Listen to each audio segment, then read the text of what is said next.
안녕하십니까, 정현입니다. 오늘은 해묘미 삼합에 대해서 설명하겠습니다. 페이지는 저희가 삼합과 형충파의 체결을 하고 있거든요. 98페이지 쪽을 보시면 되고요. 참고로 보시고 또 사주 예문을 거기서 발췌해서 하기도 하지만 개인적으로 제가 또 추가로 몇 가지는 이렇게 추가로 해서 말씀드리겠습니다. 자, 우리가 해묘미 삼합이다 하면 우리가 옛날에 듣던, 우리 나이 때 듣던 노래가 인생은 미완성이란 노래가 있죠. 그처럼 해묘미는 완성이라는 개념보다는 약간 미완성이다라는 개념을 갖고 가시면 됩니다. 왜 그러냐? 목이라는 존재는 끊임없이 자라나면서 형태를 바꾸고 또다시 새롭게 바꾸고 뭐 거듭거듭 실수를 하고 또 반복해서 일어나고 끊임없이 성장합니다. 목이라는 것이 끊임없이 성장하다 보면은 모양을 이렇게도 바꾸고 저렇게도 바꾸죠. 그리고 다시 또 뭔가를 또 시작을 하고, 그래서 완성의 개념보다는 미완성의 개념이다. 끝없이 추구한다. 그래서 해월이나 해일을 갖고 계신 분들이 뒤늦게 늦공부를 한다, 이런 경우도 있고요.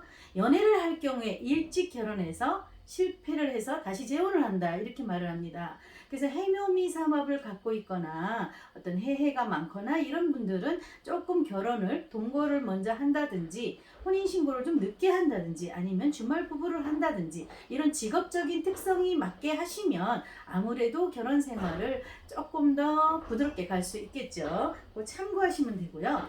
올해는 신축년이잖아요. 자, 축년에 만난 사람은 약간의 집착이 있기 때문에 어떤 고민들을 할까, 연애에 대해서? 이 사람이 나한테 매달리지는 않을까? 헤어지는 건 어렵지 않을까? 혹시 스토커가 되지는 않을까? 약간의 그 해묘미 삼합이나 축이 이렇게 들어오면, 축이라는 거는 또 집착의 글씨잖아요. 그래서 나한테 상대방이 집착할 수 있다는 거를 잘 파악을 하시고요. 사주 원곡에 축이 있거나 유축이 있거나 이런 분들은 조금 더 집착이 강한 면이 있기 때문에 그것을 참고해서 이성을 사귈 때에도 그런 점이 있나 없나 미리 조금씩 알고 가면 더 좋을 거라고 생각이 됩니다.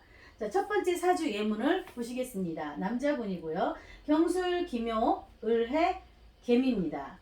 앞에 보면 경술 기묘에 수기가 없어요. 어떤 분이 이렇게 말하죠. 일에 있잖아요. 이렇게 말을 합니다. 하지만 우리가 연어를 선천으로, 뒤에는 후천, 나의 노력으로 본다면 선천에서 이미 어떤 배경이라든지 조건이라든지 사주가 좋다 안 좋다의 기본 구조는 갖고 온다는 거예요. 그래서 뒤에가 아무리 좋은 것보다는 앞에 연월에 이미 받을 게, 요즘 같은 월급쟁이들 집 한 채 사기 어렵잖아요. 그러면 부모가 능력이 있어서 받는다면 그거는 이미 금수저로 태어났기 때문에 연월에 이미 갖춰져 있다면 훨씬 부자가 될 가능성이 높다는 겁니다. 그래서 물론 이렇게 해가 있을 경우에는 배우자가 들어왔을 때 훨씬 좋은 역할을 한다, 이런 역할은 되지만 일단은 연월에 수기가 없다 하면은 이 초년 시절 사오미로 갔을 때 경진 신사 때 무척 고생을 하겠구나. 그럼 이 사람은 이모의 그 이미 들어오는 시기부터 뭔가 풀려나가겠구나 예상을 하시면 되는데요. 실제로 이 사람이 경진 신사 때 굉장히 고생을 했고 이모년 시기부터 지방 유지가 될 정도로 부가 이제 일어나기 시작했습니다. 이렇게 해묘미 삼합이 있는데 묘술합, 해묘합, 해미합 이렇게 합이 되어 있는데 이 해수가 참 중요한 글씨를 차지하고 있는데 이 해수가 미토라든지 어떤 다른 토에 의해서 막히거나 충이거나 이럴 경우에는 또 문제가 발생할 수 있는데요. 이분이 이모년부터 해가지고 개미년에 아프기 시작하셔가지고 요 개미년에 자 개수의 정신의 문제, 뇌의 문제, 신경의 문제가 올 수 있다 생각을 하시고요. 미토가 왔을 때 해를 잡아버린다 이렇게 생각을 하면 그 중요한 해수가 잡아버리면 건강에 치명타가 올 것이다 라고 예상을 할 수가 있습니다. 그래서 개미년에 아프기 시작해서 갑신년에 대해서 요분이 돌아가셨거든요. 그래서 조금 뭐 많은 부를 이루었지만 너무 젊은 시절에 돌아가시는 그런 경우입니다. 그래서 이렇게 삼합충이 발생했거나 삼합이 있는데 미토가 와서 해수를 잡아버리는 경우에는 건강에 적신호가 올 수 있다라고 미리 착안을 하시면 되겠습니다. 다음 사주 보시겠습니다.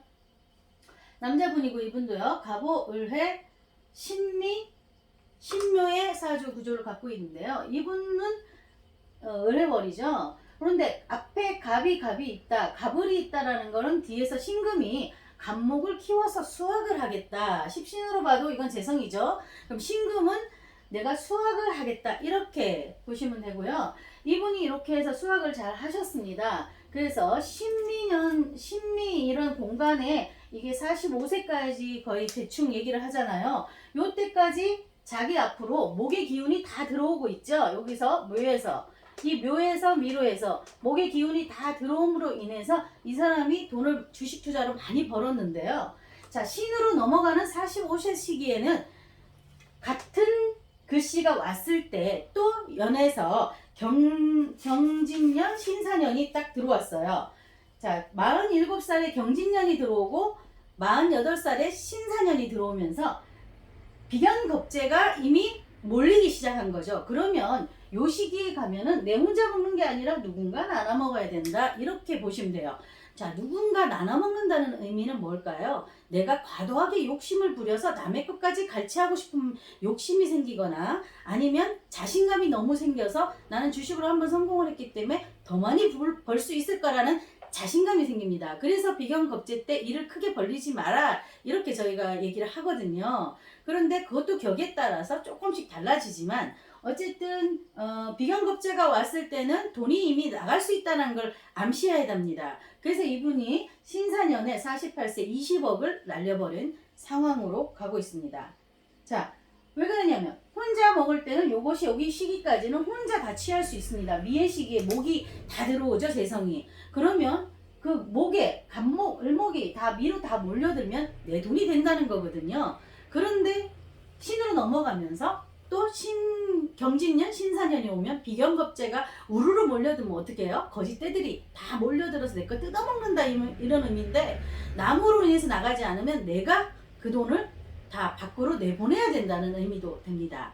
그 비견급제 때 조금 손해를 보는 분들이 많이 계십니다. 그래서 특히 주식 투자나 어떤 부동산 투자나 이런 거에 굉장히 좀 조심을 하고 넘어가자. 우리가 돌다리도 두들겨 보자 이렇게 얘기하잖아요. 그래서 비견급제가 들어올 때는 돈이 나갈 수 있는 상황이 발생한다는 것을 참고하시면 될 것 같습니다.